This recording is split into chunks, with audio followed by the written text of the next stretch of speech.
கரூர் நெரிசல் தொடர்பாக தாவேக நிர்வாகிகளிடம் இரண்டாவது நாளாக விசாரணை நடைபெற்று வருகிறது.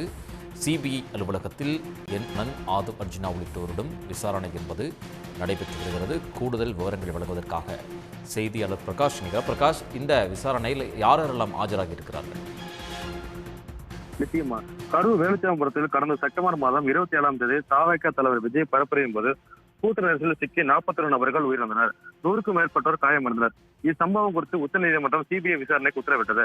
கடந்த மாதம் 17ஆம் தேதியிலிருந்து சிபிஐ அதிகாரிகள் கரூரில் விசாரணை நடத்தி வருகின்றனர். இந்நிலையில் வேலுச்சாமிபுரம் பகுதியைச் சேர்ந்த பொதுமக்கள், வியாபாரிகள், பாதுகாப்பு பணியில் இருந்த காவலர்கள், ஆம்புலன்ஸ் ஓட்டுநர்கள் மற்றும் உரிமையாளர்கள், காயமடைந்தவர்கள், மின்சார வாரிய அதிகாரிகள் உள்ளிட்ட பல்வேறு தரப்பிடம் விசாரணை மேற்கொண்டனர். மேலும் கூட்டத்தில் உயிரிழந்தவரின் குடும்பத்தினர் மற்றும் காயமடைந்த நபர்களின் வீடுகளுக்கே நேரில் சென்று சிபிஐ அதிகாரிகள் விசாரணை மேற்கொண்டு வந்த நிலையில் நேற்று காலை 10 மணிக்கு சிபிஐ அலுவலகத்திற்கு தமிழக வெற்றிக் கழக பொதுச் செயலாளர் மற்றும் மாநில நிர்வாகிகளிடையே சுமார் நேற்று 8 மணி வரை 10 மணி நேரம் விசாரணை நடைபெற்ற நிலையில் இன்று இரண்டாவது நாளாக சிபிஐ அலுவலகத்திற்கு தமிழக வெற்றிக் கழகத்தின் பொதுச் செயலாளர் ஆனந்த், இணை பொதுச் செயலாளர் நிர்மல்குமார், தேர்தல் பிரிவு பொதுச் செயலாளர் ஆதவ் அர்ஜுனா, மாவட்ட செயலர் மதியாளர்கள் உள்ளிட்டோர் விசாரணைக்கு ஆஜராகி உள்ளனர். தற்போது சிபிஐ விசாரணை முன்னெடுப்பு பணியில் தாமதம் காரணமாக கூட்ட நெரிசல் பற்றி பல்வேறு கேள்விகள் குறித்து விசாரணை மேற்கொள்ள உள்ளதாக தகவல் வெளியாகி உள்ளது.